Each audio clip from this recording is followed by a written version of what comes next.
Let's continue our journey in the Imperial Fist Legion.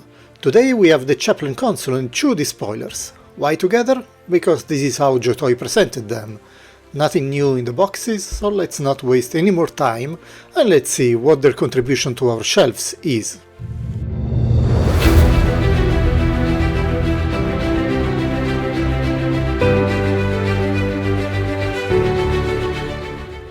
Let's start from the Chaplain Consul because he's big and it seems to be awesome.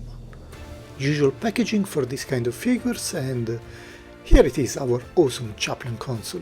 2 hands, a plasma pistol and a big Crozius Arcanum, plus the usual power backpack.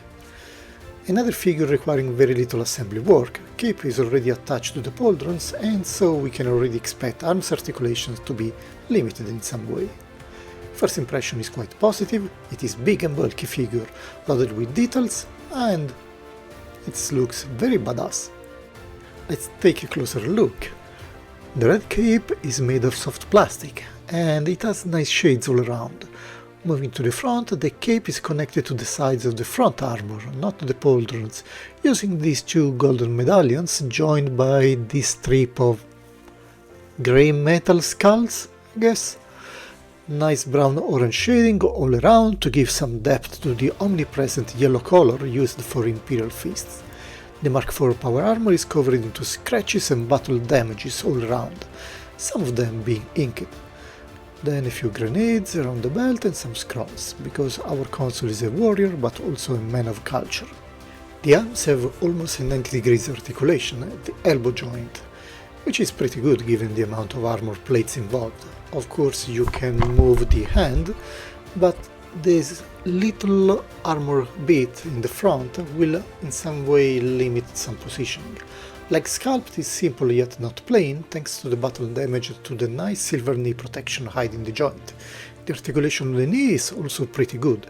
The joint allows for a big angle to the back, and it can also kick forward without issues, since there is no armor plates or tabards to impede the action. Being an officer in the Legion, I will expect him to direct his battle brothers from behind, inspiring them and, why not, firing some deadly shots with his plasma pistol. The Crozius Arcanum is still there, but more like a badge for his role. I love the crested helmet, and overall I believe that his look is better than Sigismund. Better paint job, more curated details, more weapon options, and no impediments in the armor for many cool poses. Even the rivets are painted in grey metal. The Mark IV armor is also nicely bulky without being an over-the-top walking fridge like the Terminators.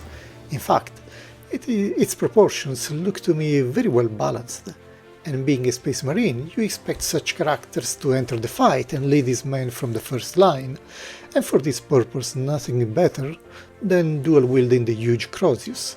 I think that this pose fits him much more, a big hulkish figure relentlessly marching against the poor fellas that dare to oppose his path. It is quite a great surprise to find such a quality in an otherwise quite secondary figure. One of the best Imperial Fists for me, hands down. Moving to the Despoilers guys now, who are just tactical marines armed with melee weapons and pistols, and a few different insignias here and there. The box is nothing different from the usual, so we will only deal with one of them to give you an idea of what to expect and how the content is positioned. Both Despoilers that compose the sets are armed with chainswords that have this kind of partial dual-edged blade. Nice and dangerous, I guess. They also have not one but 2 pistols, an armor bolt pistol and a plasma one. In addition you have 2 holstered pistols to attach to the body and 1 empty holster already attached. It is the same Mark III armor we have seen before for other Grand Superhumans. The most evident difference are the decorations on the front torso armor, at least as far as I can see. The backpack is already attached, we have an additional pair of hands, and we are clear to go. Again, no difference that I can see here and compared to the other tactical marines.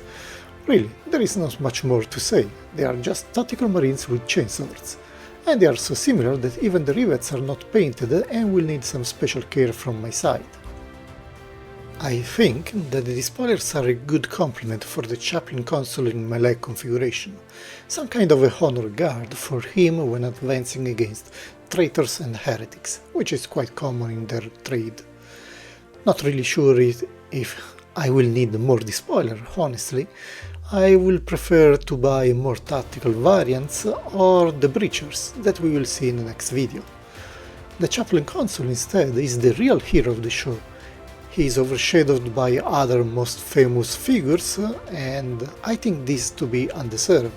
It is a big guy with a great look, great articulations, and also some great potential for posing.